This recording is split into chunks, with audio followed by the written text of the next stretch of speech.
পড়ার পর খাওয়া দাওয়া করে একটু রেস্ট নিলাম। আর রেস্ট নেওয়ার পর আসরের আজান হলো, তখন উঠলাম, আসরের নামাজ পড়লাম। আসরের নামাজ পড়ার পর একটু চায়ের দোকানে গেলাম, চা খাওয়ার ইচ্ছা হলো। আল্লাহ বলছে চল আগেবার চা খেতে কি 20 মিনিট সেখানে সময় লেগেছে। চা ছিল না, চা বানিয়ে আমাকে দিল। 20 মিনিট চা খাওয়া হলো। আল্লাহ বলছে তারপরে বলে চায়ের দোকানে বসে বসে ভ্যাক ভ্যাক করে বকতে শুরু করলাম। আল্লাহ বলে দিলে কেন? তার নবীজি বলছে জেনে নাও, তোমার জিন্দেগির হিসাব আর আগে পিছে নিতে হবে না। এখন তোমার ঠিকানা হয়ে গেছে জাহান্নাম। তার কারণ প্রত্যেকটি কালেমাওয়ালা যে কালেমাকে সাক্ষী দিয়েছে, আল্লাহকে মাবুদ বলে মেনে নিয়েছে, ওকে প্রত্যেকটি নিঃশ্বাস, প্রত্যেকটি কদম এবং প্রত্যেকটি পা, প্রত্যেকটি নজর আল্লাহর জন্য হতে হবে। এতটুকু পদস্খলন ঘটলে হবে না। আল্লাহকে আমরা বলে থাকি বিসমিল্লাহির রহমানির রহিম, ইন্না সলাতি ওয়া নুসুকি, আমার সালাত, আমার নামাজ, আমার কোরবানি মানে প্রেম প্রীতি ভালোবাসা, এটাও তরজমা নেওয়া যাবে। ও মাহিয়া, আমার হায়াত, ও মাহিয়া, আমার হায়াত, ওয়াল মামাতি, এবং আমার মত, ও মাহিয়া লিল্লাহি রাব্বিল আলামিন, ওয়া মামাতি লিল্লাহি রাব্বিল আলামিন, ইন্না সলাতি লিল্লাহি রাব্বিল আলামিন ওয়া নুসুকি লিল্লাহি রাব্বিল আলামিন। তার মানে আমার নামাজ আল্লাহর জন্য, আমার প্রেম প্রীতি ভালোবাসা নৈকট্য গ্রহণ করাটা আল্লাহর জন্য, এবং আমি যে বেঁচে আছি আমি আল্লাহর জন্যই বেঁচে আছি। পৃথিবীর অন্য কারোর জন্য আমি বেঁচে নাই। আমার জান শুধু আল্লাহর জন্যই দুনিয়াতে রয়েছে। ও মামাতি, যেদিন আমি মরব আমার লাশটার দিকে মানুষ তাকাবে আর বলবে এই লোকটি মরেছে তো আল্লাহর জন্য মরেছে।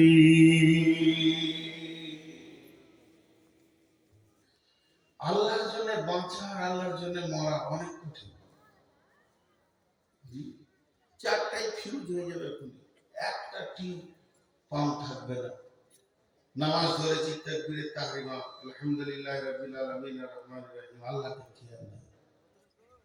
কুলু বললাম, আল্লাহকে খেয়াল নাই। আল্লাহু আকবার, সুবহান রাব্বিল আযীম, আল্লাহকে খেয়াল নাই। সামি আল্লাহু লিমান হামিদা, আল্লাহকে খেয়াল নাই। সালাম ফিরা হয়ে গেল, আল্লাহকে খেয়াল নাই। নামাজটা লি অনুসুকি, প্রেম,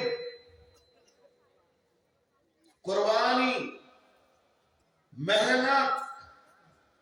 মানুষ যখন মেহনত করে কোরবানি দেয়, জানের মুজাহাদা চালায়, কোরবানি মানে জবাই করাটাই খালি আমরা ধরে নিয়েছি। আল্লাহর নৈকট্য পাওয়ার বিভিন্ন অ্যাঙ্গেল, যে প্রেম দিয়ে আল্লাহকে পাওয়া যায় সেটাই কোরবানি। তোমার কোরবানি আল্লাহর জন্য। একটা উদাহরণ দিই, বুখারী, মুসলিম, আবু দাউদ, তিরমিজি, নাসাই নাই, উদাহরণ দিচ্ছি। এক ব্রেল পানি কিয়ামতের মাঠে, আর আল্লাহ একটা মুখ দিয়েছে আপনাকে জগ, বলছি এক জগ করে, এই বান্দা এটা কি? ও চা, ও চা। আমি যতক্ষণ থাকবো খাবো না, খেতে দেবো। 20 জনা খাবে আর 400 লোক দেখবে। তো খেয়াল করেন আমার দিকে। আল্লাহ বলছে বান্দা এটা কি রে? বান্দা এমনি করে দেখবে, আল্লাহ পানি। এর উদাহরণ দিচ্ছি, বলবেন না যে কত নম্বর হাদিস। যখনই কি বললো পানি, তো আল্লাহ বলছেন গোলাম এটা পানি নয়। তুই জীবনে যত ঘাম ফেলেছিস, ছেলের জন্য, বিবির জন্য, মায়ের জন্য, আব্বার জন্য, ব্যবসার জন্য, চাকরির জন্য, পড়াশোনার জন্য কল কল করে ঘেমে গেছিস। মাঠে গিয়ে, ঘাটে গিয়ে পরিশ্রম করে সমস্ত ঘামগুলি আমি আল্লাহ জমা করে রেখে দিয়েছি। তোর জীবনের টোটাল ঘামটা 200 লিটারে পরিণত হয়ে গেছে। এখন তুই 1 লিটারের একটা জগ কিনে আর এমনি করে পানির মতো করে তোলার বল যে ঘামটা কেন ঝরেছে। একটা গিলাস তুলে বললেন এটা আমার বাচ্চার জন্য ঝরিয়েছি। দুই জগ তুলে বললেন বিবির জন্য ঝরিয়েছি, মায়ের জন্য ঝরিয়েছি, আব্বার জন্য ঝরিয়েছি, পড়াশোনা করতে গিয়ে ঘাম ঝরিয়েছি, চাষে ব্যবসা বাণিজ্যে ঘাম ঝরিয়েছি। এই করতে করতে ব্রেলের নিচে যা ছিল সব উঠে যাবে। এক জগ তুলে যদি তুই বলতে পারিস আমার এই ঘামটা আল্লাহর জন্য কলকল করে বেড়ে গেছে, মানুষের দরজায় দরজায় ঘুরেছি, আল্লাহ দিনের জন্য ঘুরেছি, মাদ্রাসার জন্য ঘুরেছি, মসজিদের জন্য ঘুরেছি, কতজন কত নোংরা কথা বলেছে, বেশি করেছে, লাভ দিয়েছে, তারপরেও আমি দরজায় দরজায় দরজায় ঘুরে এই অবস্থায় আমার ঘাম ঝরেছে। যদি আপনি বলতে পারেন আল্লাহ এই এক জগ ঘাম আপনার জন্য ঝরেছে, আল্লাহ বলবে তুই আমার প্রেমিক, আমি তোর প্রেমিক, গলায় জড়িয়ে ধরবে। কিন্তু আমাদের জীবনে এক ফোঁটা ঘাম আল্লাহর জন্য ঝরে না। এক ফোঁটা ঝরে না। তো মাফ করবেন, খারাপ মনে করে নিয়েন না, একই কথা দুরকম লেয়া হয়। কিছু মৌলানা আছে ওসরে সিজনে ফিতরা সিজনে কি কষ্ট করে, কি কষ্ট করে। আমি 6 বছর কালেকশন করেছি, ইসলামপুরের কালেকশন করেছি, দুঃখগুলো বলার নেই। কাটোয়ার এলাকায় একটা গায়ের নাম বলবো না, কাল ইউটিউবের যুগ, কালেকশন করতে গেছি, আমাকে বলেছে কাজ করতে 10 টাকা। ছেলে মানুষ ছিলাম, একজন বিখ্যাত আলেম এখন রিয়াদে আছে, সৌদির বুকে, আমাদের আইন হাদিসের মধ্যে। বীরভূমে একটা বাস স্ট্যান্ডে, আমি নাম করবো না কোনো জায়গায়, ঝরঝর করে কাঁদছে। আমি ওনাকে ওস্তাদ মনে করি। ওস্তাদ কি হলো, কোন রকম বের করতে পারলাম না, শেষকালে হাতে একটু বললো যে ভাই এই কাজটা বড় মুজাহাদার কাজ, মানে কেউ আঘাত দিয়েছে। আর একটা সত্য ঘটনা শুনেন, আল্লাহ ছাড়ে না, আল্লাহ ছাড় দেয় ছেড়ে দেয় না, কিছুদিনের ছাড় দেয় ছেড়ে দেয় না। হানাফিদের ভিতরে একটা মুফতি সাহেব কালেকশন করতে গিয়েছে, কালমা গায়ের নাম বলতো, এরকম পেট উঁচু হয়ে আছে, যে ধানের মালিক, মোট দাড়ি নাই, নামাজ নাই, 50-60টা লোক কাজ করছে, খালি মুফতি সাহেব এতটুকু বলেছে মাদ্রাসা ছাদের কাজ চলছে, একটু ধরে খ্যাচ খ্যাচ খ্যাচ খ্যাচ করে বেচুটি একদম নোংরা নোংরা কিস্তি করে গালি দিয়ে উনি ঝরঝর করে কাঁদতে কাঁদতে বেরিয়ে গেলেন। এরা বলবে আল্লাহ তোমার জন্য ঘামতে হয়েছে। উনি বেরিয়ে গেলেন, আল্লাহ কেমন সাজা দেখে, ছেলেটাকে বলছে গাইটা নিয়ে গায়ে দুধ, গায়ে দুধ গালবে, দুধ দোয়াবে, বের করবে, এমনি করে গাড়িটা নিয়ে বসেছে। আল্লাহ গাইটাকে বলছে মা, চোপাতে মা, জীবনে মারে না গায়ে, এমন এখানে মেরেছে, এই হাত এখানে পেয়েছে, 75,000 টাকা খালি অপারেশন খরচা, পিজিতে 27 দিন এরকম বাঁধা ছিল। ফিরে এসে মুফতি সাহেবের পায়ে ধরেছে, অন্যায় কথা বলেছিলাম তার জন্য আল্লাহ সঙ্গে সঙ্গে দিয়েছে। ভাইরা তাহলে জিন্দেগি আমানত, এটা আল্লাহ কিনে নিয়েছেন, এবার এটা আল্লাহর রাস্তায় ব্যয় করতে হবে।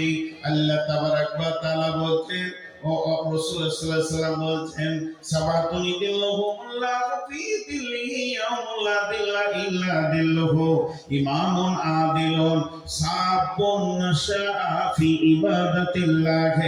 ওই যুবক যে যৌবন কালটা আল্লাহর জন্য ক্ষয় করে দিয়েছে, ওই যুবতী যে যৌবন কালটা আল্লাহর জন্য ব্যয় করেছে, আমার নবী বলছেন উম্মত রে তোমার রিজার্ভেশন হয়ে গেছে, বুকিং হয়ে গেছে, কঠিন কিয়ামতের দিনে তোমাকে আর রোদে দাঁড়িয়ে নাফসি নাফসি করতে হবে না, তুমি আল্লাহর রহমতের ছায়াতে একটা সিট পেয়ে গেছো, তোমার বুকিং হয়ে গেছে।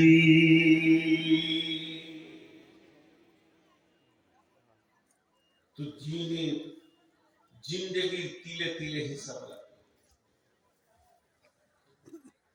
এখানে যতগুলি লোক আছেন যারা সংসারের গাইড হিসেবে, ম্যানেজার হিসেবে চলছেন, ওকে জিজ্ঞেস করেন আপনার সংসারের খরচ কত? প্রতিদিন 500, 1000, 1500, 2000, যার যেমন সংসার। আল্লাহ সংসারে খরচ করতে একজন বাংলাদেশে বুঝে খরচ নেই।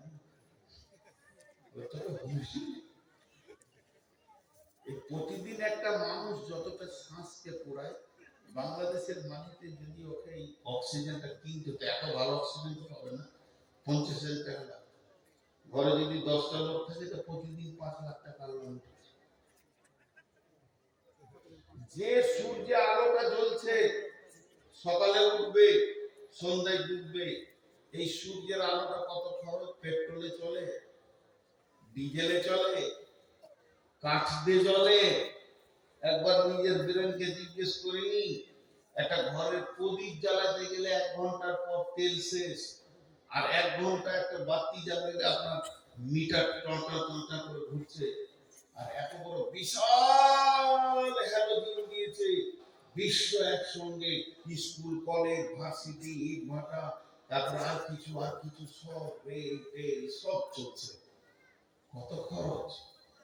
জি, কত খরচ?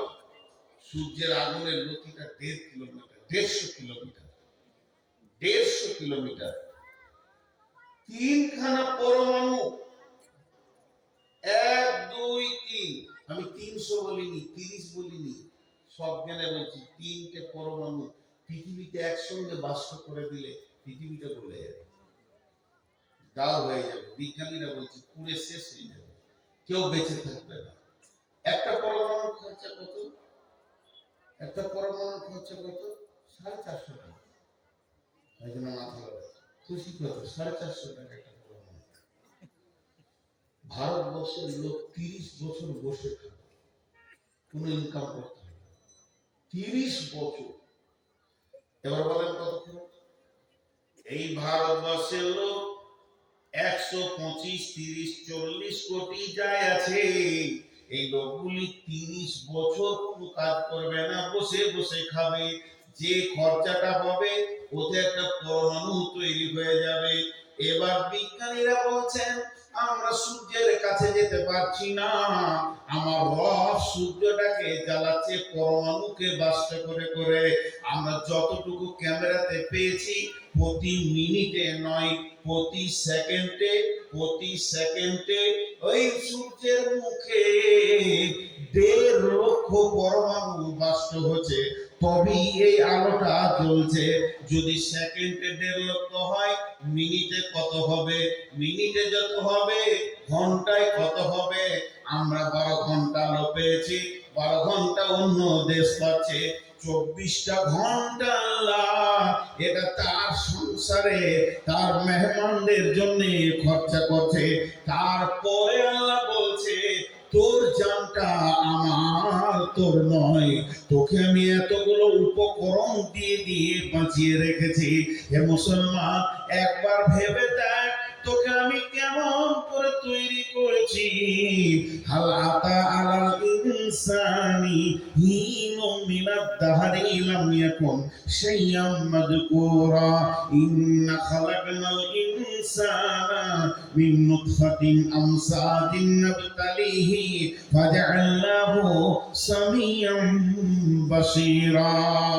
আল্লাহ তাবারাক ওয়া তাআলা বলছেন, হে নূর মুহাম্মদ, তোর বয়স 54 বছর আগে কি ছিলি? বলে 54 বছর আগে মায়ের পেটে ছিলাম। তোর বয়স যদি মায়ের পেট থেকে নিয়ে ধরিস তো 54, তাহলে 56 বছর আগে কি ছিলি? বলে মা বাপ খেয়েছে ফল ফ্রুটের ভিতরে ছিলাম। যদি তাই ছিলি, আরো 10 বছর পেছিয়ে যা, 66 বছর বয়সে তুই কি ছিলি? পৃথিবীতে আমার কোনো নাম ছিল না। কোরআন বলছে লাম ইয়াকুন শাইয়াম মাযকুরা, লাম ইয়াকুন শাইয়াম মাযকুরা, লাম ইয়াকুন শাইয়াম মাযকুরা। হাল আতা আলাল ইনসানি হিনুম মিনাদ দাহরি। এখানে গরু বলেনি, ছাগল বলেনি, মহিষ বলেনি, ফেরেশতা বলেনি, জিন বলেনি, পার্টিকুলার এক একটা প্রাণীর কথা বলেছেন, ইনসানি, হাল আতা আলাল ইনসানি, মানুষের উপরে একটা লম্বা জীবন পেরিয়েছিল, তখন তাকে কেউ চিনত না, তার নামে কোনো খবরই ছিল না। এখানে যতগুলি লোক আছে সবারই ডেট অফ বার্থ আলাদা আলাদা, কি না কথা বলে না, কিন্তু শরীয়তের ভাষাতে একদিনই সব।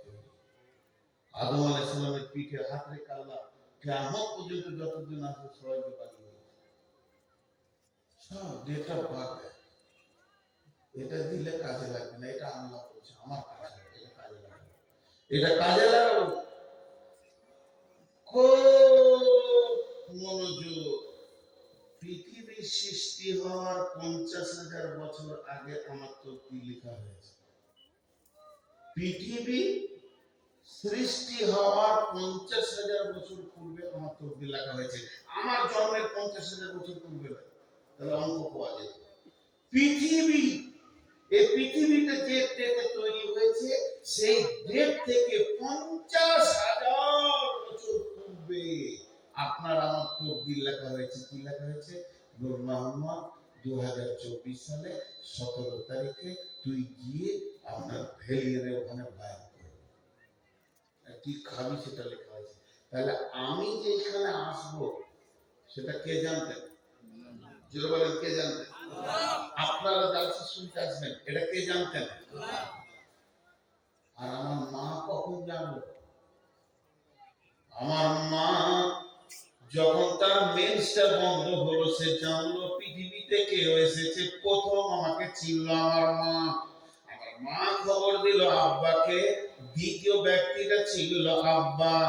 এবার আব্বা চেনার পর নানা নানি দাদা দাদি দুই ফ্যামিলি বুঝে নিল যে আমাদের ভিতরে নতুন একজন আসতে চলেছে। এখনো কিন্তু পঞ্চায়েত আমাকে জানে না। যেদিন আমি পৃথিবীর বুকে আসলাম সেদিন দাইমা আমাকে চিনল, এবার সেই সাথে সাথে পঞ্চায়েত চিনল, একটা নতুন আধার কার্ড বের হলো। এখনো প্রাইমারি স্কুল আমাকে জানে না, আমি ধুলোবালি নিয়ে খেলছি, প্রাইমারির হেডমাস্টার আমাকে চিনেনি। যেদিন আমি 5 বছরের, আব্বা ধরে নিয়ে গিয়ে প্রাইমারিতে দিয়ে এলো, সেদিন প্রাইমারি চিনল। তখন ও পর্যন্ত ভেলিয়ানের লোক তাদের দ্বিতীয় বক্তাকেও চিনে না। আজকে যারা আছে জানতো যে এটা দ্বিতীয় বক্তা। যখন প্রাইমারিতে দিয়েছি কোনটা ফেলতে হবে, আল্লাহ বলছে আমি জানছি, কারণ লিখে তো তকদীর। কথাটা বোঝার চেষ্টা করে, এখানে দুটো জিনিস বলবো। তো একলা বলছি জিন্দগিটা আমি তিলে তিলে তোকে নিয়ে যাচ্ছি, তোকে তৈরি করলাম আমি। কেউ চিন্তা না, একটা দীর্ঘ টাইম গিয়েছে। পৃথিবী সৃষ্টির 50,000 বছর পূর্বে, এখন আমি আমাকে বলছিলাম, এবার আপনাদের দিকে আমি তুলি। পৃথিবী সৃষ্টির 50,000 বছর পূর্বে আপনার তকদীরটা লেখা হয়েছে। আজকে এরকম মাঠে বসে থাকবেন 2 ঘন্টা, লেখা হয়েছে। তাহলে সেই দিন থেকে যেদিন মায়ের পেটে এলাম, এই মাঝের দিনটা কে চিনত? হ্যাঁ, আল্লাহ। এবার একটু মহব্বতের সঙ্গে বলি, সেই দিন থেকে যেদিন আমাদের তকদীর লেখা হয়েছে, সেই দিন থেকে মায়ের পেটে যেদিন এসেছি, তার আগে কে চিনত? এবার আল্লাহ নাম নিতে ভয় লাগে? জোরে বলেন, কে চিনতেন? তাহলে আল্লাহর কাছে কতটা জীবন আমার কেটেছে, এটা আমার কথা।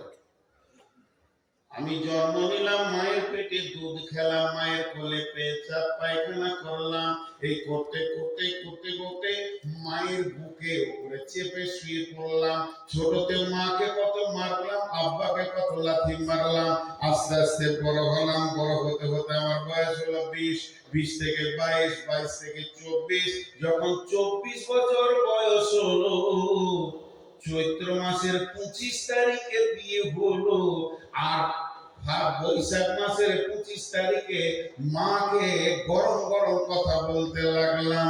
কিংবা চৈত্রে 25-এ বিয়ে হলো, পহেলা বৈশাখ বলছি মা তোমার ব্যবহার খারাপ নয়। তখন মা ডুকলে কেঁদে বলছে, বেটা রে, বছরে 365 একটা দিন গেছে, এরকম 24টা বছর তোকে বুকে করে ফেলেছি, আর মাত্র 24 ঘন্টায় একটা বউ পেয়ে ভুলে গেলি। আল্লাহ ঠিক ওই রকম বলছে, গোলাম রে, তোকে কত কোটি কোটি কোটি বিলিয়ন মিলিয়ন বছর আমার কাছে তোকে হেফাজত করে রেখে দিয়েছি, তুই আমার কাছে ছিলি। এরপরে মায়ের পেটে গিয়ে পৃথিবী যখনই দেখে দিলে, আল্লাহ তাআলা আল্লাহাকুমুত তাকাসুর হাত্তা সুরতুমুল মাকাবির, এই পৃথিবীর সৌন্দর্য, পৃথিবীর ঐশ্বর্য, পৃথিবীর বিবি ছেলে পিলে গাড়ি বউ বিটি তোকে এমন করে ঘিরে নিয়েছে, আমি আজান দিয়েও তোকে পেছি না। কোটি কোটি বছর আমি রাখলাম আর আমি দেখে পেছি না। হাইয়া আলাস সালাহ, বাংলায় দিয়ে দেন, আয় আয় তোরা নামাজের জন্য আয়, মাথা নামাবি। যে মাবুদ তোকে কোটি কোটি বছর তার কাছে রেখেছিল, মাত্র মা বাপকে 100 বছর দিয়েছে, তাও মা বাপ থাকবে না, পৃথিবীর বুকে 100টা বছর থাকবি। আর পৃথিবী সৃষ্টির 50,000 বছর পূর্বে তোর জন্ম হয়ে গেছে, তোর তকদির লেখা হয়ে গেছে। এই 100 বছরে মাত্র 22টা বছরে কাটালি, এটি পৃথিবীকে নিয়ে উপর হয়ে পড়ে গেলে মাবুদের ডাক আর শোনা যেছে না। আল্লাহ তাবারাক ওয়া তাআলা বলছেন, এই জিন্দেগিটা আমি বানিয়েছি রে। তারপর আল্লাহ দ্বিতীয় কি বলছেন, ইন্না খালাকানাল ইনসানা মিন নুতফাতিন আমসাজিন নাবতালিহি ফাজআলনাহু সামিআম বাসীরা। ওরে আমার গোলামের দল, তারপরে তোকে কিভাবে এই অবয়বটা দিলাম শুনেলে, তোর বাপকে উত্তেজিত করে, তোর মাকে উত্তেজিত করে, দ্রুতগামী বীর্য থেকে আমি বানালাম।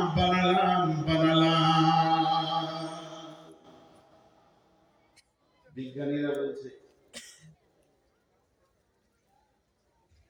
খুব ভালো করে এখানটা মনোযোগ দেন। একটা পুরুষ একবার স্খলন দিলে কতগুলো পোকা বের হয়? 40 থেকে 60 কোটি, একটা দুটো নয়। খুব যদি মজবুত ইয়ং একদম উত্তাল যৌবন হয়তো 60 কোটি পোকা স্খলন করে, আর বয়স্ক দুর্বল হয়ে গেল 40 কোটি পোকাতে স্খলন দেয়। কতগুলো দেয় বললাম? 40 থেকে 60, মেজারমেন্ট করে নিয়ে চলে আসে 50 কোটি। আল্লাহ বলছেন, ইন্না খালাকনাল ইনসানা মিন নুতফাতিন আমসাজিন নাবতালিহি ফাজআলনাহু সামিআম বাসীরা। একবার তুই ভেবে দেখ, তোকে আমি দ্রুতগামী নুতফা থেকে বানিয়েছি, এবং তার থেকে তোকে শ্রবণ শক্তি, দৃষ্টি শক্তি আমি দিয়েছি, ধাবন শক্তি দিয়েছি। শুধু তাই নয়, এই জায়গাতে কাগজ কলম নিয়ে তুই বসে যা, যদি একই মিলনে বাচ্চা হয় তা তো হয় না, 10 মাস চলতে থাকে, কিন্তু আমি মেনে নিলাম এক মিলনেই বাচ্চাটা হয়ে গেল। তাই যদি হয় যে রাত্রিতে আমি এসেছি আমার আব্বার কাছ থেকে মায়ের কাছে, আমার সঙ্গে কতগুলো পোকা এসেছিল, যদি 50 কোটি মেজারমেন্টে ধরেলেন, তাহলে 49 কোটি 99,99,999টা এসেছিল। ওই তাদের আধার কার্ড নাই, ভোটার কার্ড নাই, তারা কোথায় গেল? আল্লাহ বলছে, একবার খেয়াল কর, এই 50 কোটির ভিতর থেকে আমি আল্লাহ তোকে বেছে নিলাম, আর তোর সাথে যত ভাই বোন এসেছিল ড্রেনের পানিতে চলে গেল, পচে গেল, মরে গেল, পোকাগুলো শেষ হয়ে গেল, তাদের জানাজা হলো না, তাদের ফারাজ হলো না, তাদেরকে দেখা হলো না, তাদের আধার কার্ড হলো না, মা বাপ তাদের জন্য কাঁদলো না। কিন্তু তোকে আমি এত সুন্দর করে বানালাম, এরপরও কিন্তু আমার শুকরিয়া করবি না। তোর জিন্দেগিটা একবার ভেবে দেখ, এখানে 2000 লোক বসে আছে, এখানে 2000 লোক বসে আছে, এমন সময় আমার ভাইয়া উঠে গিয়ে এর মাঝে একজনকে ডেকে নিয়েছে, গায়ে হাত দিয়ে বলছে, চলেন ভাই রুটি খেয়ে নেন। ওকে কি ভাবতে হয় না যে আমাকে এত বড় লোকের লোকের মাঝে এতটা সম্মান দিল, তাহলে আমাকে কতটা সম্মান দিয়েছে এটা যদি সে ভাবে, তাহলে ওই ব্যক্তিকে চিনতে তার কষ্ট হবে না। আল্লাহ বলছে এতগুলো পোকা আমি আনলাম কেন? একটা পোকা এনেই তোকে আমি বানাতে পারতাম। তার মানে আমি চাইছি তোর বিবেকের চেতনা হয়ে যা যে 50 কোটির ভিতর থেকে তোকে আমি ইজ্জতের জায়গায় বসিয়েছি, তোকে শ্রবণ শক্তি দৃষ্টি শক্তি দিয়ে পূর্ণাঙ্গ অবয়ব দিয়ে পৃথিবীতে এনেছি। অতএব এই জানের হিসাব আমি আল্লাহ একদিন নিব। আমার খরচা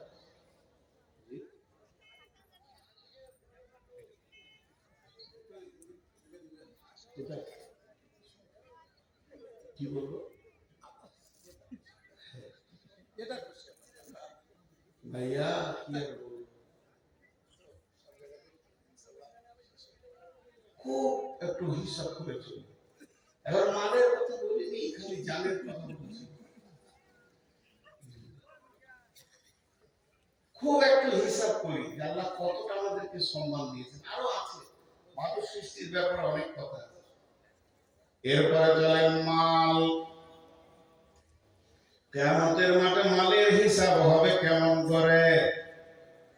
আল্লাহ রাসূল যে বলেছেন, কেন বললি তুমি ফেরে পড়ে যাবে? আমাকে বলতে নূর মোহাম্মদ, শুধু 70 বছরের জীবন দিলাম, তুমি টোটাল 70 বছরে যা ইনকাম করেছো আমার রেডারে ধরা আছে, টোটাল ইনকাম করেছো তুমি 3 কোটি টাকা। এখন এই 3 কোটি টাকা প্রতি কোটিতে 100 লাখ, প্রতি লাখে 100 হাজার, প্রতি হাজারে 100 টাকা। আপনাকে মানে 100 প্রতি হাজারে 100 টাকা 10টা, প্রতি 100 টাকায় 1 টাকা হচ্ছে 100টা, আর প্রতি 1 টাকাতে নয়া হচ্ছে 100টা। তুমি 1 নয়া 2 নয়া 3 নয়া 4 নয়া এমনি করে পূজাতে পূজাতে 3 কোটি টাকা আমাকে বুঝিয়ে দাও, কোন পথে আয় করেছো আর কোন পথে তুমি ব্যয় করেছো। আয় যদি হারাম হয় তা ব্যয় আর যাবে না। কথা বুঝতে বলো। আপনাদের এদিকে পাম্প মেশিন আছে? পাম্প মেশিন আপনারা মুখ খুলেন না কেন? পাম্প মেশিনের দুটো পাই, একটা সেকশন আর একটা ডেলিভারি। সেকশনটা যদি পুকুরে থাকে তে ডেলিভারি দিতে কলের পানি দেবে। সেকশনটা যদি পায়খানার চেম্বারে থাকে ডেলিভারিটা আতুর বেরোবে। তো যার ইনকাম হারাম তার দামও হারাম।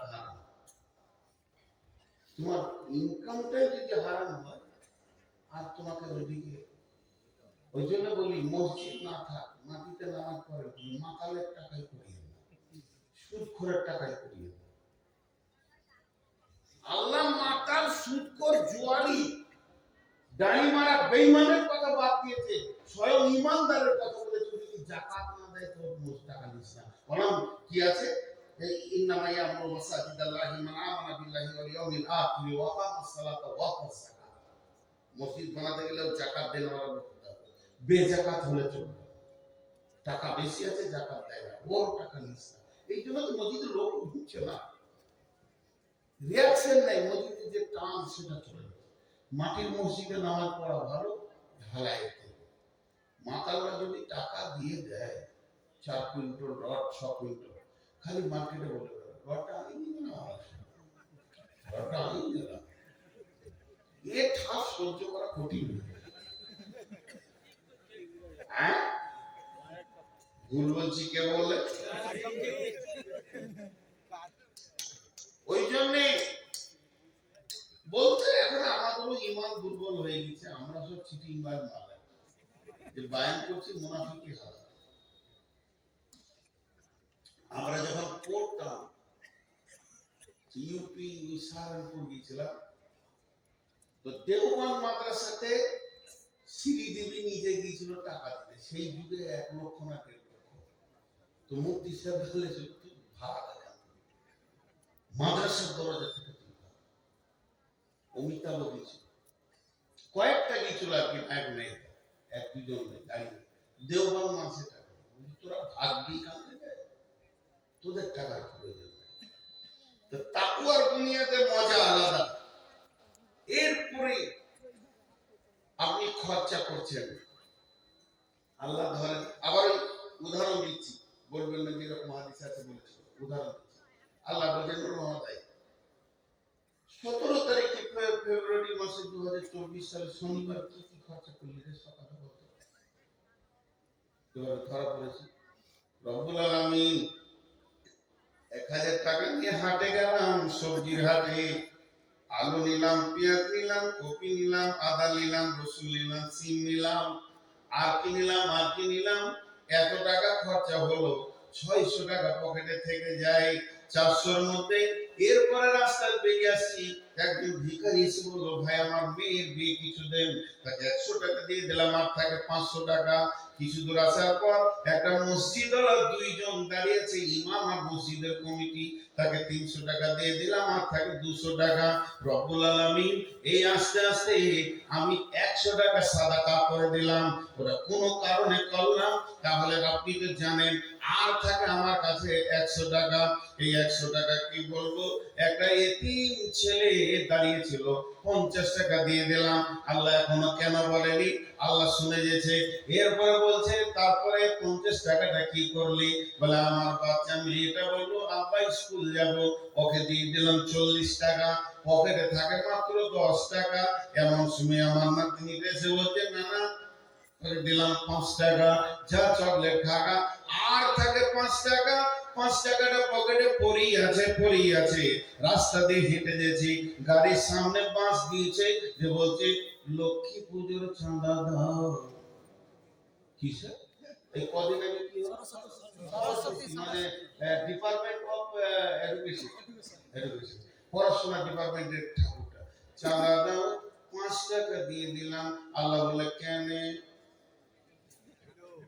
1000 একটা এলাম না, 995 টাকা আল্লাহ কেন বলেননি? ওই জায়গাগুলো আল্লাহর হুকুম আছে, ওখানে দাও, মসজিদে দাও। ওয়াতাল মালা আলা হুব্বিহি দাবিল কুরবা ওয়াল ইয়াতামা ওয়াল মাসাকিন ওয়া ইবনাস সাবিলি ওয়াসাইলিনা ওয়া ফির রিকাব। আমি এনার হাতে 10,000 টাকা দিয়ে সৌদি চলে গেলাম উমরা করতে, হজ করতে, আর বলে গেলাম ভাই কোরআন মোতাবেক খরচা করবেন। হিসাব নিতে এসে দেখছি 5 টাকা দুর্গা পুজোতে দিয়ে দিয়েছে। আমি বললাম, কেন দিলেন? টাকা তো আমার আপনার নয়। তো আল্লাহ বলছে, মাল তো তোর নয়, মাল আমার, আমি দিয়েছি বলি তোর মাল। তুই কে মাল এনেছিলি বল মায়ের পেট থেকে? বলেন একবার, হ্যাঁ বলেন তো সবাই। 100 বছর আগে এখানে ছিলাম? জোরে বলেন ছিলাম। এরপর একটা হ্যাঁ বলেন। 100 বছর পর থাকবো? দুটো নাম হলো। 3 নম্বরটা দেখেন, হ্যাঁ বলতে পারেন নাকি? যেদিন এসেছিলাম মাল নিয়ে এসেছিলাম, এটা না।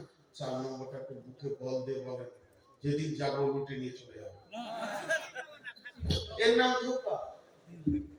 পৃথিবীটা ধোঁকার জায়গা, পৃথিবীটা ধোঁকার জায়গা। একটা ছেলে ন্যাংটা, গোটা শরীরে আর কাপড় নাই, ন্যাংটা, বছর 3 বছরের ছেলে, বাচ্চা, নানার বাড়ি নানির বাড়ি বেড়াতে এসেছে। তো দৌড়ছে রাস্তায়, আর ওর কোনো নানা হয় সম্পর্কে, ওর মায়ের চাচা কি মামা বসেছিল, বলে ওই তোর পয়সা পড়ে গেল, খুঁজছে, তোর কানে ধরেছে, তোর কাপড় আছে, পকেট আছে, এনেছিলি কিছু, আবে তোর হারাবার কি আছে? যে কিছুই আনে নাই, তার হারাবার কিছু। তাহলে আমরা যেদিন এসেছি কিছুই আনি, হারাবার কিছু আছে? যেটুকুই আল্লাহ দিয়েছে ওটুকুই আল্লাহ দিয়েছে। আল্লাহ কোরআনে বলেছেন, ওয়ালা নাবলুওয়ান্নাকুম বিশাইইন মিনাল খাউফি ওয়াল জু'i ওয়া নাকসিম মিনাল আমওয়াল ওয়াল আনফুসি ওয়াস সামারাত। এখানে 5খানা কোশ্চেন আল্লাহ পরীক্ষা করবে, তার মধ্যে মালকে নষ্ট করে এবং ফল ফসলকে নষ্ট করে।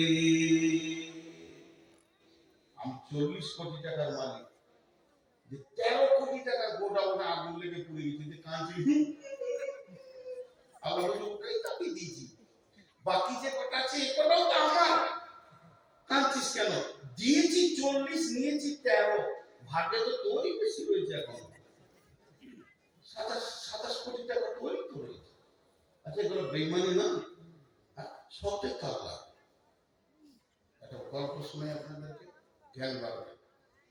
এক বাদশা কোনো কাজ করতে গিয়ে মেরেছে, চোটে আঙুল কেটে পড়ে গেছে। তো বাদশার আঙুল কেটে গেছে, পূজারা সব কেঁদে দেশ ভাসিয়ে দিল। আর বাদশার সামনে এসে বলছে, হুজুর ওই আঙুলটা থেকে যদি আমার কলিজাটা কেটে যেত তো ভালো হতো। এগুলো পাম দিচ্ছে দরদ।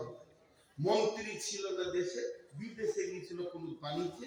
মন্ত্রী ফিরে এসে ওর বিবির কাছে শুনেছে বাদশার আঙুল কেটে গেছে। সকালে উঠে গিয়ে বলছে, মন ভারী করে বসে আছে বাদশা। সবাই তো ইন্নালিল্লাহ বললো আর চোখের পানি ফেললো। এখন মন্ত্রী কি বলে দেখি। মন্ত্রী এসে বলছে, ওস্তাদ হাতটা দেখি স্যার। মন্ত্রী বলছে, আলহামদুলিল্লাহ।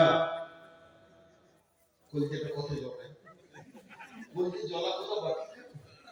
আলহামদুলিল্লাহ। সঙ্গে সঙ্গে বলছে, প্রহরী জেলখানা দরজাটা খুলো, বেঈমানকে ভরে দাও। আমার খায় আর আমার বিরুদ্ধে কথা বলে, আমার আঙুল কেটে গেছে আর বলছে আলহামদুলিল্লাহ। ওকে জেলে ভরে তালা মেরে দাও। ওকে জেলে ভরে তালা মেরে দেওয়া হলো। এবার বলছে, আমি একটু আসি, একটু শিকার টিকার করে আসি হরিণ ধরি, তারপরে বেঈমানকে উচিত শিক্ষা দিব। কেমন করে ও আলহামদুলিল্লাহ বলেছে। হরিণ শিকার করতে গিয়ে জঙ্গলের ভিতরে রাস্তা বলে নাগাল্যান্ডে চলে গেছে। নাগাল্যান্ডে মানুষের মানুষ খায় ভারতবর্ষে, ওখানে চলে গেছে। ওখানকার জাতিরা ঘিরে ধরেছে। সুন্দর এত টুকটুকে মাল পেয়েছি, মালটা ভালো হবে, বিরিয়ানি খুব সুন্দর জমে যাবে। ওকে টেনে নিয়ে গিয়ে ঘরে ঘরে তালা মেরে দিয়েছে। সন্ধ্যার সময় বসে হিসাব করছে, মাংস খেয়ে কতটা নিবি। কেউ বলছে মাথা নিব, কেউ বলছে ঠ্যাং নিব। এবার বাদশা বলছে, আর বাড়ি ফেরা হলো না, কাল সকালে তো আমাকে পিস পিস করে কেটে খেয়ে নেবে। টেনশন আর চিন্তা, টেনশন আর চিন্তা। সকাল হলো, তাকে তালা থেকে বের করে পেছন দিকে হাত বেঁধে ঠাকুর থানে নিয়ে যাবো যে রাবণের পূজা করে ওরা। এবার ওকে কাটবে, কেটে পিস বানাবে। বাদশার জান মুখ সহ শুকিয়ে গেছে। যখন পেছন দিকে হাতটা বাঁধতে গেছে, দেখছে একটা আঙুল কাটা। তখন এবার বলছি, পুরোহিতকে ডাক। আজ কি বার রে? শনিবার। আঙুলে কাটা রে। পুরোহিত হাত চলে যায়, খবরদার মারিস না, বংশ ধ্বংস হয়ে যাবে। যেখান থেকে এনেছিস ওইখানে দিয়ে আসবা। বাদশাকে দিয়ে চলে গেল।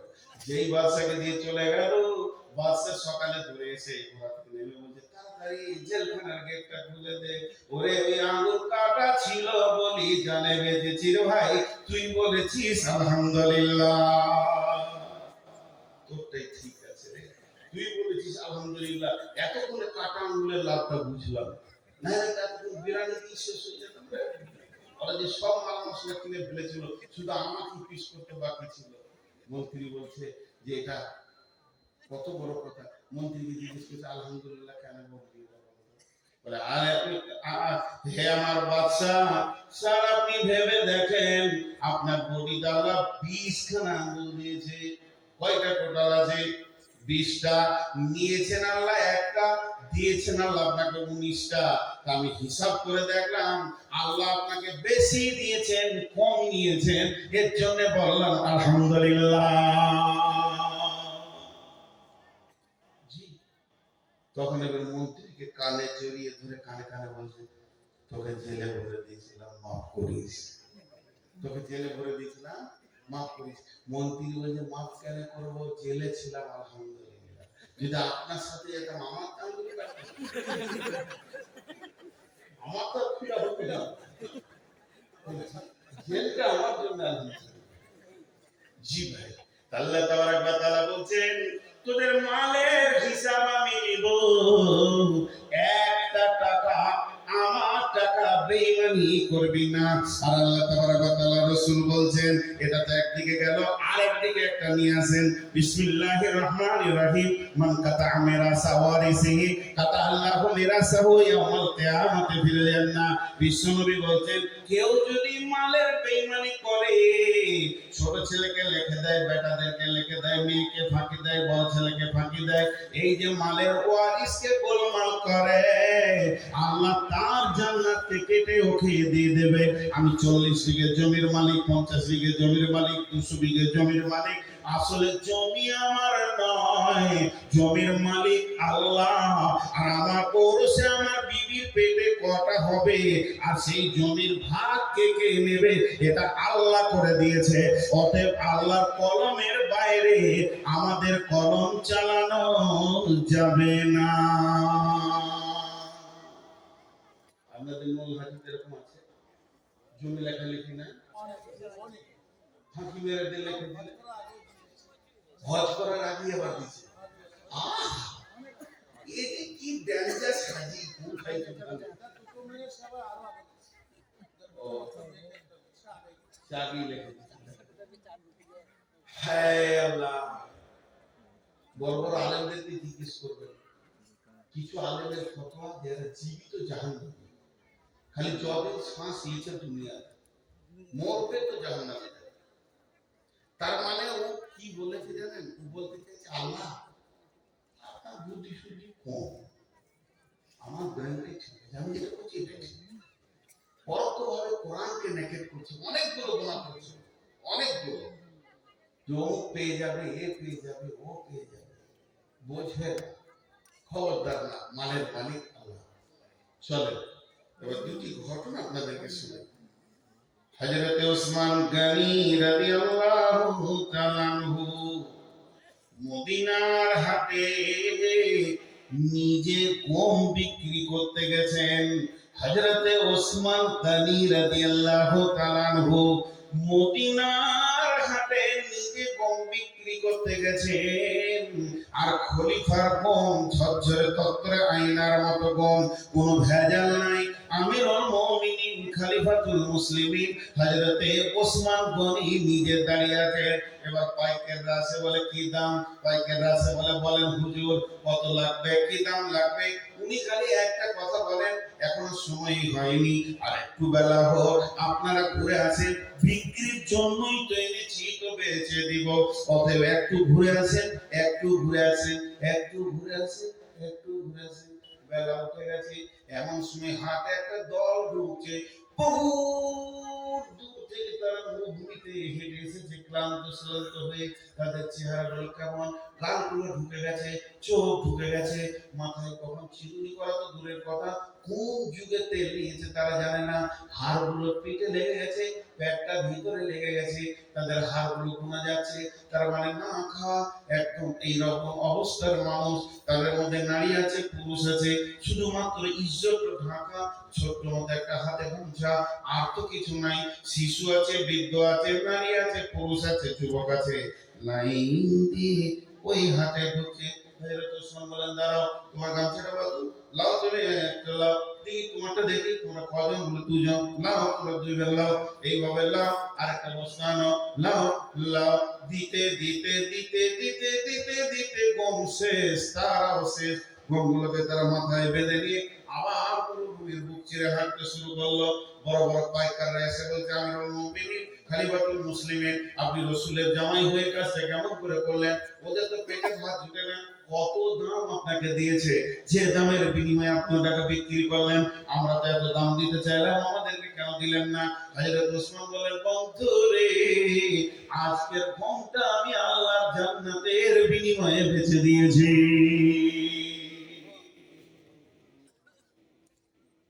এখন যদি মানুষের জন্য টাকা নিতে হয়, তাদেরকে ফার্ম দিতে হচ্ছে, ফার্ম দিতে হচ্ছে, টাকা দিয়ে আবার সুর করে বলতে হচ্ছে। সুর করে না বললে তো খালারা 1 টাকা দেবে না, ওর কলিজে ঠান্ডা করার মতো বলতে হচ্ছে। আর আমাদের এই কি আউয়াল ভাই দুদিকে থু উড়ে গেছে, এমনি মোটা মানুষ ঘেরিয়ে কল কল এই টাকার পাহাড়, লাখে লাখে ঝাঁকে ঝাঁকে টাকা, হাজারো হাজার, শেষকালে গুনে দেখে 3 কোটি চায়, খালি 10 টাকা। এই হয়ে গেছে আমাদের আদায়ের সিস্টেম। জি, আদায়ের সিস্টেম। আদায় 2-3 জায়গায় খুব ভালো রেখেছি। দুটো না বললে জ্ঞান বাড়ে না। কলকাতায় বজবজ একটা জালসায় গিয়েছিলাম, 10,000 লোক, সেই রকম ডেকোরেশন, কত লক্ষ লেগেছে জানি না, সেই রকম মাইক সাউন্ড, 3 জন বক্তা আছে, আমি সর্বস্বর হেড মৌলানা কালেকশন করে আমি মাঝে দিয়েছি, 15 মিনিটের বেশি কালেকশন করি, তাহলে এটা রেগে যাবে। শিক্ষিত মানুষ, কলকাতা ব্যবসায়ী, 15 মিনিটের টোটাল কালেকশন হলো 3,500 না 4,000, 1,000, 500, 100, 200, তাহলে কি হবে? মাসে চলবে কি করে এত বড় মাদ্রাসা? খেতে মন গেছে না, আমাকে সরাসরি সরাসরি নিয়ে গেল, চলো চলো খেয়ে।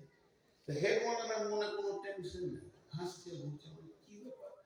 খাওয়ার খেয়ে থাকতে না পেরে হেড মৌলানাকে বলছি, ভাই এই 2,500-3,000 টাকায় মাসে চলবে।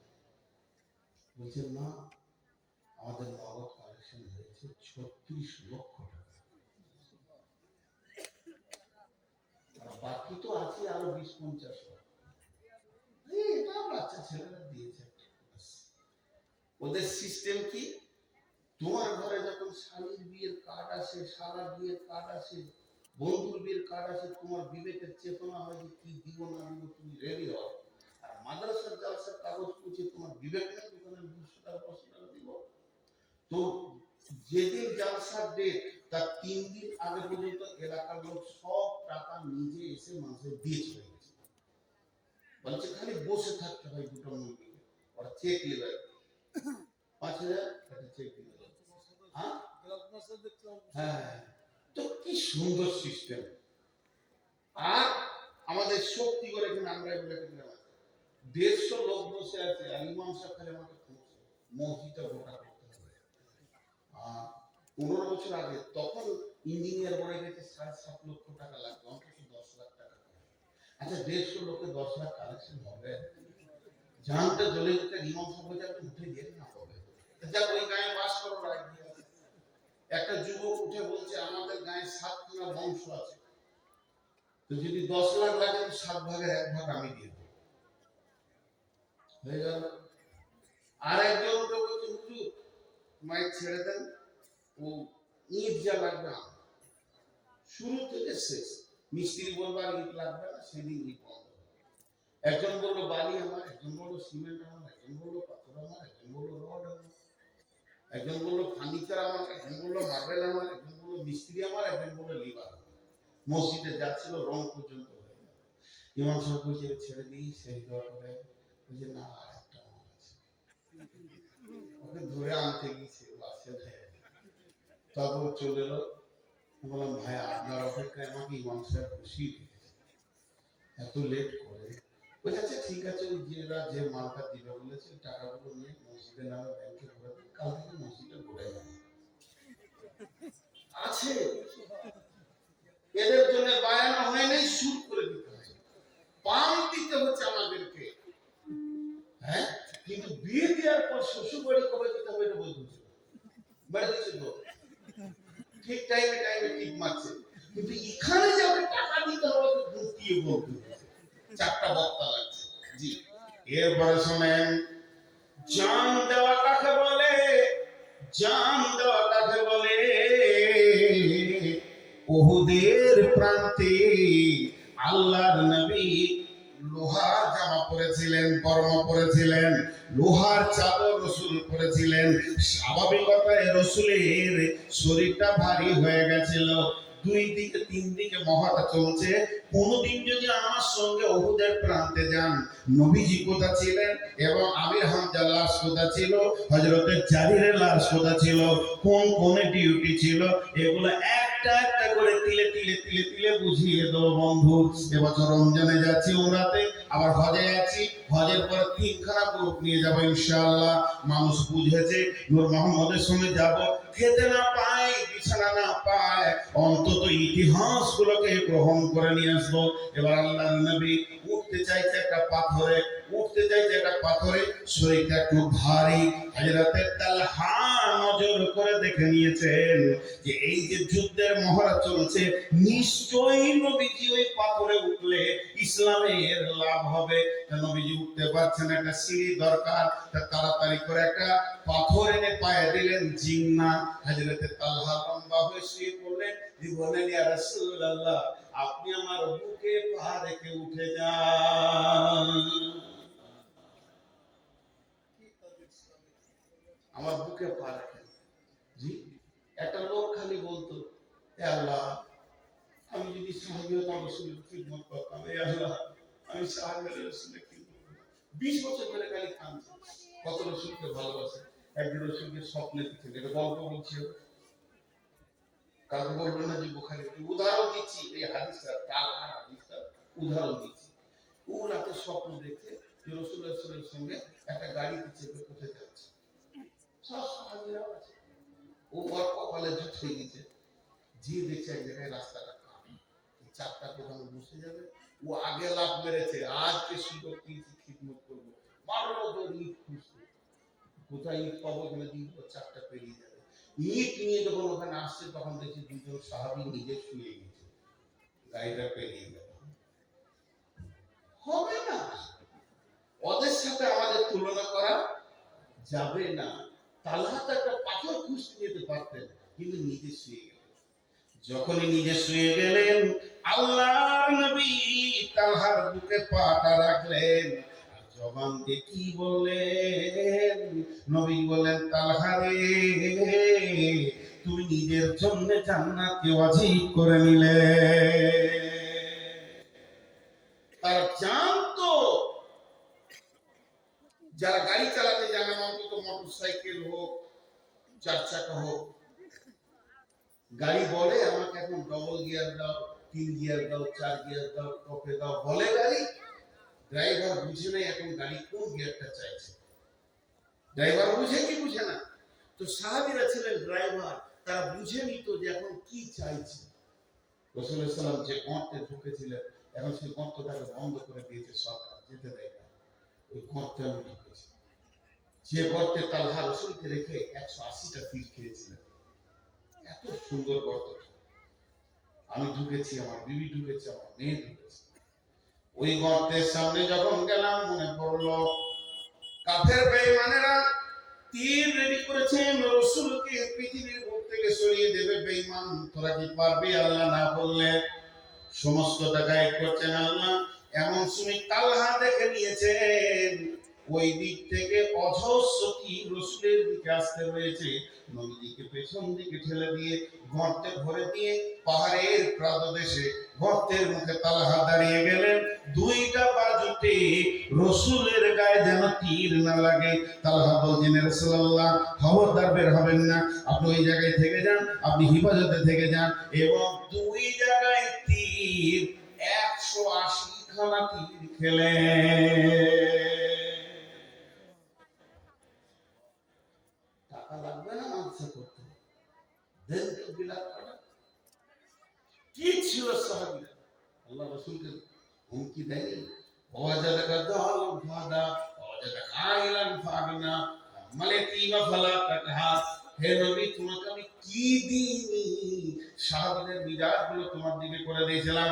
ওই তালহা যেদিন মারা গেলেন, তালহা যেদিন পৃথিবী থেকে চলে গেলেন, আল্লাহর নবী তালহার লাশটা কবরে রেখে আল্লাহকে বললেন, আল্লাহ,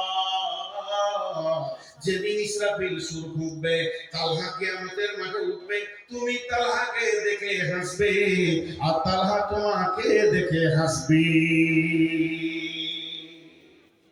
জীবন কখন কি দিতে হয় আমরা জানি।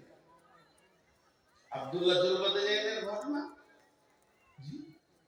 আব্দুল্লাহ, ওর আসল নাম ছিল আব্দুল উজ্জা। ওর বাপ মারা গেছিল, চাচার কাছে মানুষ হয়েছে, মা বিধবা, চাচা অনেক টাকাওয়ালা, গোপনে গোপনে রাসূলের কাছে ঈমান নিয়ে চলে এসেছে। অনেক লম্বা ঘটনা, ছোট করে বলছি। ওর চাচা যখন জানতে পারলো আব্দুল উজ্জা ঈমান এনেছে, আব্দুল উজ্জা, জি চাচা, তুই বেঈমান হয়ে গেছিস, মানে ওদের হিসেবে।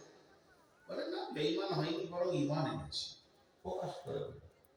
ছাড়বেই, বলে না মহাসত্যকে ছাড়া যায় না। শুধু ছাড়া তো দূরের কথা, আমার চাচাকে কি বলছে দেখেন, চাচা তুমিও ইসলাম গ্রহণ করো, কি দাওয়াত, বাড়ি থেকে যদি মোহাম্মদের দিন না ছাড়বি তোকে সমস্ত মাল থেকে তোকে একদম বহিষ্কার করা হবে, সমস্ত মাল থেকে মেহরুম করা হবে।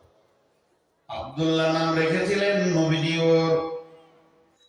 ওই ছেলেটার নাম নবীজি যেদিন কালেমা পড়ান বলেন, আব্দুল্লাহ তুমি আর আব্দুল উজ্জা নও, আমি তোমার নাম রাখলাম আব্দুল্লাহ। আব্দুল উজ্জা, উজ্জা ঠাকুরের গোলাম, আমি রাখলাম তোমার নাম আব্দুল্লাহ।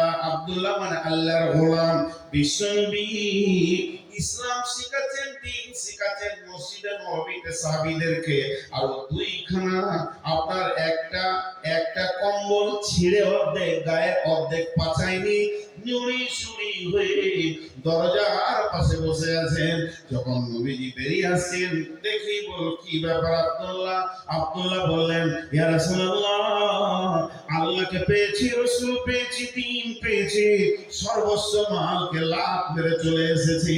ওদের নবী গো, আমার কালেমা আনার অপরাধে অপরাধ, চাচা আমাকে ন্যাংটা করে বাড়ি থেকে বের করেছে, সমস্ত শরীরের কাপড় সোনা দানা কেড়ে নিয়েছে, শুধু তাই নয় লুঙ্গিটাও কেড়ে নিয়েছে। আমি যুবক, আমি অ্যাডাল্ট, আমি ব্যাচেলিয়র। মায়ের কাছে গেল, মা তুমি আমাকে মাফ করে দাও। মা চোখে হাত দিয়ে কম্বলটা ছুঁড়ে দিল, ওই কম্বলটা আমি গায়ে আর পাছায় জড়িয়ে নিয়েছি। নবীজি আব্দুল্লাহকে বললেন, তুমি আসাবে সুফাদের ভিতরে থাকো। আসাবেদের সুফাদের ভিতরে জোরে জোরে কোরআন পড়তো, এর জন্য নবীজিকে অভিযোগ করা হলো। আব্দুল্লাহ জোরে জোরে কোরআন পড়ে, নবীজি বলছেন আব্দুল্লাহ জোরে কোরআন পড়বে রে, তোমরা সহ্য করে নাও। শুধু কোরআনের মহব্বতে অনেক বড় ত্যাগ করে বেরিয়ে এসেছে রে, অতএব আব্দুল্লাহকে কেউ তোমরা রুখবে না। চলে এলো তবুকের যুদ্ধ। দেখেন দান কাকে বলে। তবুকের যুদ্ধতে এলান করে দিলেন আল্লাহ রাসূল, যার কাছে যা আছে মসজিদে নববীতে জমা করো। হঠাৎ অভিযান, চলে আসছে সাহাবীরা, ইয়া রাসূলুল্লাহ আমার, ইয়া রাসূলুল্লাহ আমার। উমর আনছেন, আবু বকর আনছেন, আলী আনছেন, সবাই মিলে নিজের বান মসজিদে ঢেলে লেগে যাচ্ছে, মালের চোর শুরু হয়ে গেছে। আব্দুল্লাহ খালি আবার উঠছে, আবার বসছে। আমার দিকে তাকান, আব্দুল্লাহ একবার করে উঠছে আর বসছে। বাংলাদেশে সেটা দেখতে হবে, আমি তো ইন্ডিয়ান, বাংলাদেশে আপনারা একটু ধ্যান দেন। উঠছে বসছে, উঠছে বসছে, ভিতরে যেন একটা বেচৈন ভাব। কথা বোঝাতে পারলেন? ঠিক এমন সময় রাসূল বলেন, আব্দুল্লাহ তুমি, যেই বলেছে তুমি, সঙ্গে সঙ্গে কেঁদে বলছেন, ইয়া রাসূলুল্লাহ আমার কাছে একটা খেজুর নাই যে আমি দান করি, আজকে আমি এই আমলে শরীক হয়ে যায়। দয়ার নবী গো, আমার জানটাকে আপনি মুতার জন্য কবুল করে নেন। আব্দুল্লাহকে নবীজি বললেন, চলো তুমি কবুল হয়ে গেছো। যখন আব্দুল্লাহ মুতার জন্য বেরিয়ে যাচ্ছে, বিশ্বনবী বললেন, আল্লাহ আমি আব্দুল্লাহর রক্তকে বেঈমানদের জন্য হারাম করে দিলাম। এই কথা যখনই বললেন, আব্দুল্লাহ ডুকরে কেঁদে উঠলেন, ওদের নবী গো, আমাকে রক্ত কেন আপনি হারাম করলেন? আমি তো শহীদ হওয়ার আকাঙ্ক্ষায় যাচ্ছি। লম্বা ঘটনা। এই আব্দুল্লাহ খোলা আকাশে নিচে কয়েকদিন মহড়া করেছিল যোদ্ধার, তার জন্য তার জ্বর হয়ে গেছিল। জ্বরে আক্রান্ত হয়ে যখন মারা গেল, ওই লাশ আনা হলো এবং বিশ্বনবী জানাজা করলেন। বিশ্বনবী আব্দুল্লাহ লাশকে কবরে রাখলেন এবং আল্লাহকে বললেন, আল্লাহ আমি আব্দুল্লাহর উপরে খুশি আছি, তুমিও খুশি হয়ে যাও। 5 মিনিটের বেশি থাকবে। কেউ আছে 10,000 দিবে, মাইকে নাম প্রচার করবো। কেউ আছে 10,000 5,000 দিবে, আল্লাহর জন্য দেবেন। যে দেশেরই হোক, যিনি আমার পরে বক্তা, উনি আজকে আমাদের জন্য অনেক সম্মানী, কারণ বিদেশি মেহমান। আর আমরা যত বড়ই হই না কেন ঘরের মানুষ, বিধায় মেহমানকে সম্মান দেওয়া এটা রাসূলের সুন্নাত এবং আল্লাহর হুকুম। কেউ আছেন আল্লাহর গোলাম? একজনও নেই।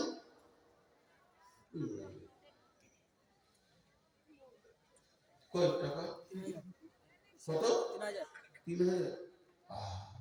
ছেলে মানুষ 3000 দিচ্ছে। হ্যাঁ, এই জায়গায় কালেকশন করতে না লোক করতে শুরু করেছে। আল্লাহ ঘর যায় না, হাসপাতাল পাঠিয়ে দাও। তারা স্লিপ করে কোথাও পড়বে, নাক কাক ফেটে ছাড়বে হাসপাতাল। টাকা কিরে বসবাস। জি, টাকা বের করার আল্লাহর কাছে 2-3টে মেশিন আছে। একটা হচ্ছে হাসপাতাল, কোর্ট। এখানে না দিলে তো ওখানে পীরে বের করবে। টাকা নিয়ে যেতে দেবেন। কেউ আছেন আল্লাহর গোলাম? দিলে না গো, আমাকে কেউ দেখতে পারে না, তার থেকে পালিয়ে যায় ভালো, বেজ্জতি থাকতে। 3000 টাকা দিয়েছে। জি, আর কেউ আছেন? আসলে বিদেশি মেহমানের হাতে দিবে তো দেখি বেশি। জি, না ওই পেশাব দেখে কোন ভেজালে বসে আছে। আর যে মোটামুটি কালেকশন করেছে আব্বাল ভাই, সব একদম নিয়েছে। দেখ 500 পাপ মাইন নেন। কি করেন? আগে কি করতেন?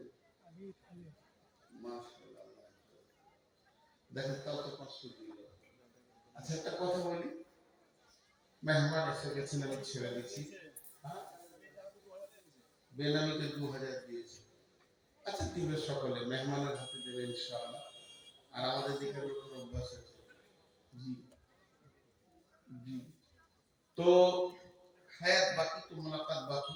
শুধু একটাই কথা খেয়াল রাখবেন, জান আর মালের হিসাব লাগবে কিয়ামতের মাঠে। আল্লাহ আমাদের সকলকে শোনা এবং বলার থেকে বেশি করে আমল করবে। আব্বা মায়ের জন্য কত হাসতো না, শোনো তোমার কাছে 8 টাকা নাই, কত আছে শোনো, 1000 দিয়ে যাবেন, 500 খুব ছেলে ভালো, তার একবার চাইবে ওই 100 টাকা। আচ্ছা ঠিক আছে, আসসালামু আলাইকুম। এই চল মাশাআল্লাহ।